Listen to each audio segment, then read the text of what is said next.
There was a small village surrounded by green hills and farms. Princess Adanne lived in this village. Her father was King Mecca, who ruled over the village. Adanne was the king's oldest daughter. She was known as a kind and gentle princess who treated the villagers well. But Adanne had a difficult issue she struggled with her whole life. She had a very strong body odor that smelled quite bad. Even when Adanne was a young girl, she smelled much worse than the other children. The bad smell got worse as Adanne grew up. It was a pungent, unpleasant smell that trailed behind her wherever she walked. As Princess Adanne grew into a young woman, the people in the village started treating her differently. They tried to stay away from Adanne because of her very bad smell. Behind her back, some villagers made unkind jokes and comments about how stinky the princess was.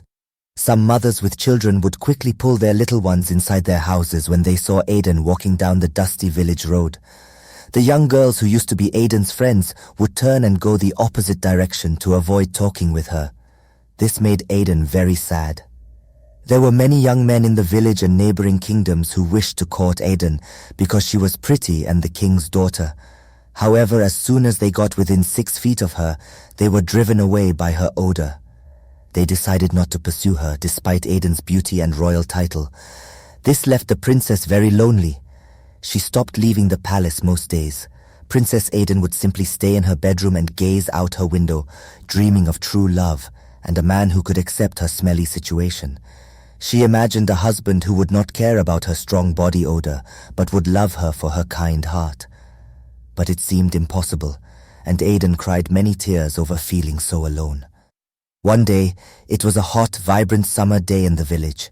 Princess Adanne was up in her castle bedroom, fanning herself. She left her shutters open, hoping to catch a breeze. Then Adanne heard lively sounds floating up from the village square, joyous drum beating and people laughing.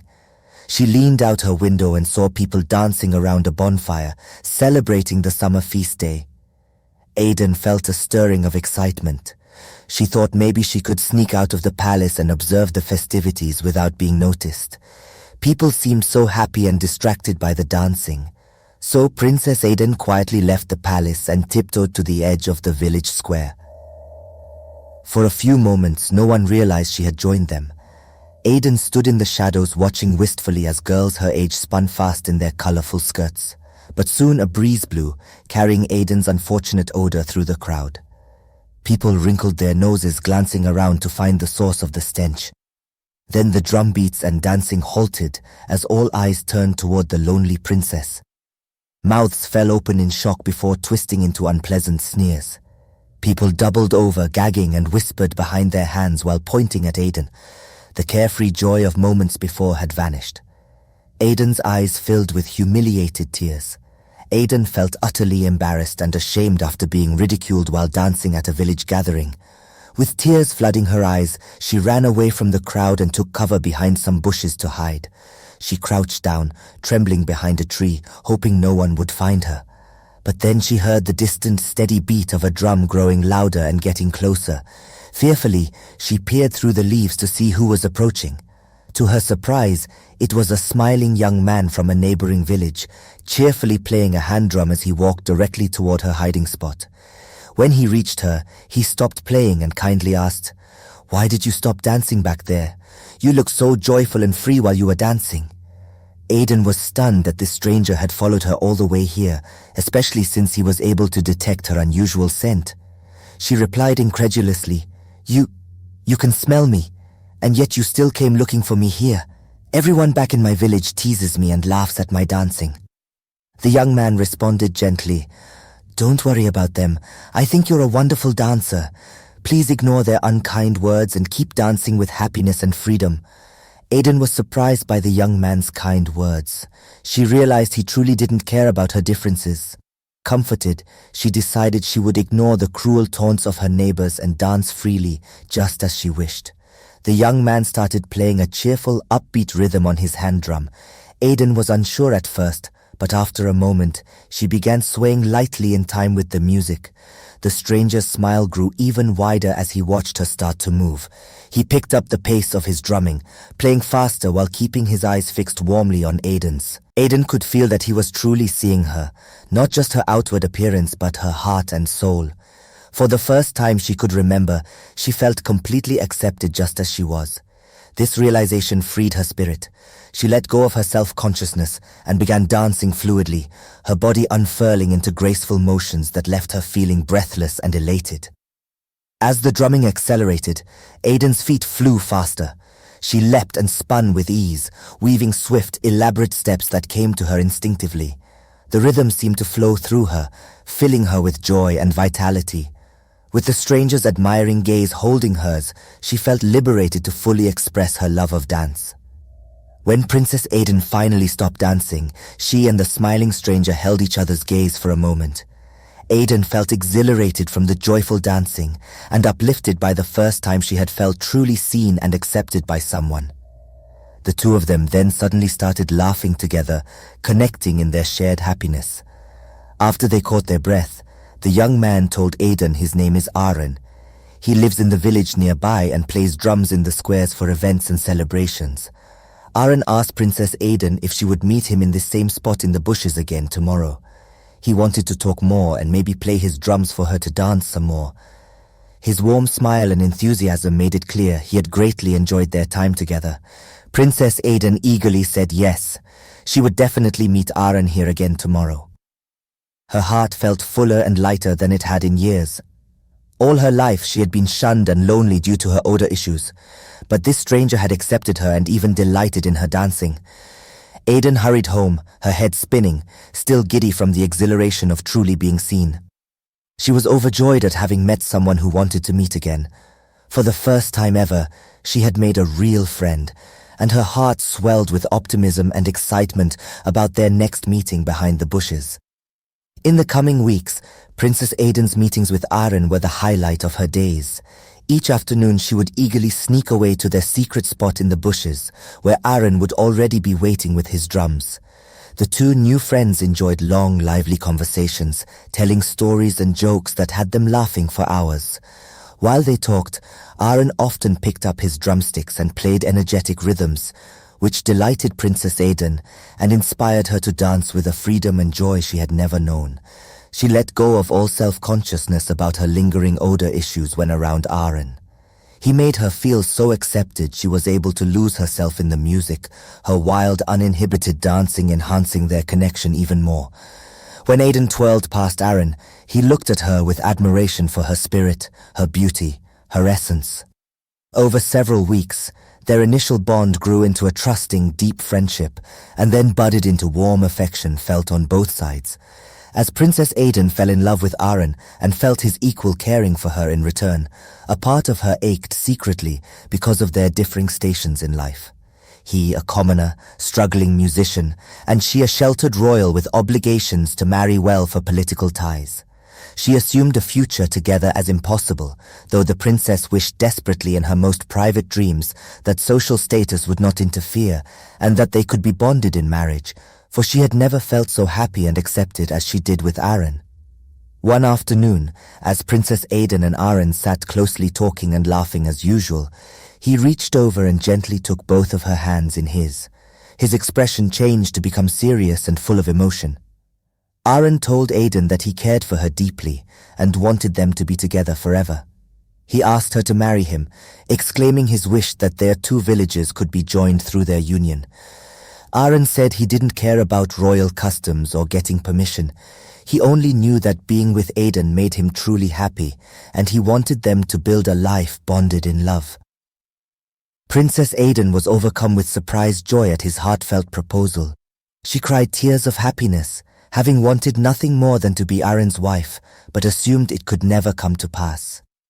Adanne felt she didn't deserve such a wonderful man, willing to overcome all social barriers to declare his unconditional love for her. In her excitement, Adanne threw her arms around Adanne, whispering yes against his smiling lips as they shared a long, tender kiss. She had never imagined a love so freeing could be hers.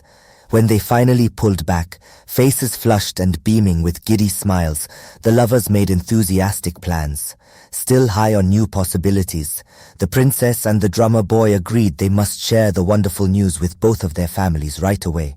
They would first ask Adanne's parents, the king and queen, for permission to marry, then travel to Adanne's village to gain his family's approval and blessing too. The ecstatic pair clasped hands tightly as they set off on their new journey together towards a future as husband and wife. However, soon after their engagement, immense tragedy struck the villagers, and Princess Adanne's happy new world came crashing down. A deadly, fast-spreading plague swept swiftly through the countryside. The early symptoms were a raging fever and skin covered in large, boil-like blisters. Within days, those infected would go into violent fits of madness, then fall deathly still.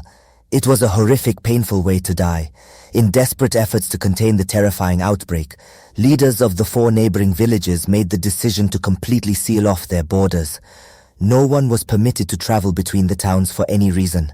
If villagers tried to flee, they would be captured and quarantined or even killed on sight by fearful guards.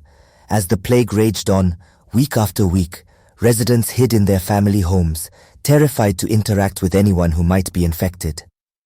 Friends and neighbors boarded up their doors and windows, only emerging briefly for provisions before scurrying back to self-imposed isolation. For Princess Adanne, weeks horribly turned into months of being cut off entirely from her beloved Adanne. She was trapped within the palace as the plague circled hungrily. All Adanne's hopeful joy at the future with Adanne faded into a daily fear for his safety, without any way to reach him. The villagers remained frozen in their quarantine isolation for endless months, as the plague ran its course. Adanne and Adanne could only pray the other was still alive.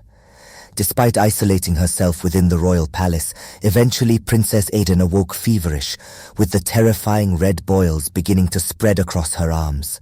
The plague had reached her. The princess grew gravely ill.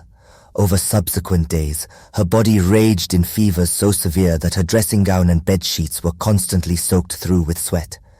The crushing fatigue from fighting the illness left her too weak to even lift her head for sips of water. Seeing their eldest daughter suffering so was agonizing for the king and queen. They desperately tried every traditional remedy and modern medicine the royal doctor offered up, from herbal baths to maggot poultices meant to draw out the disease, but nothing worked to ease Adanne's worsening condition.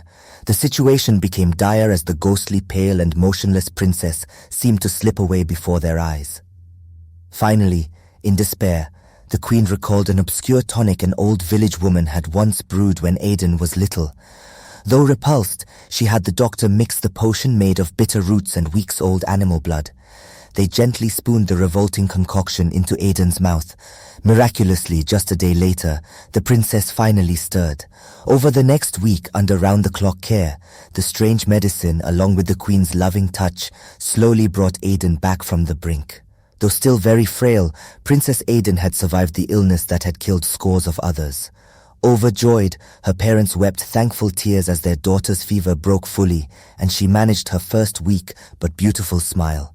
After several more days of rest and recovery, Princess Adanne finally felt strong enough to carefully stand up from her sickbed. Still quite unsteady on her feet after so long prone and weak from fever, she shuffled slowly across the room, one hand trailing the wall for balance.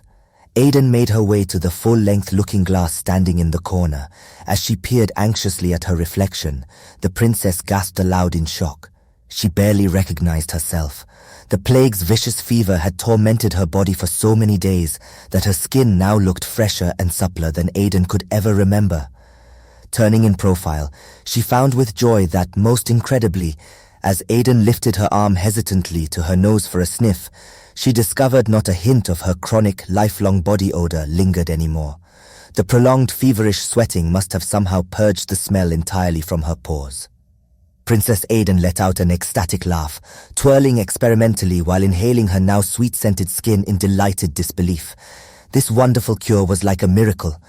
Words couldn't express her euphoria to finally be free of the odor that had plagued and isolated her since childhood. Nearly weeping in her happiness, Adanne rushed excitedly to share the glorious news with her parents, the king and queen. She wanted everyone to know immediately that the infection, which had nearly killed her, had instead brought astonishing new confidence and joy into her life.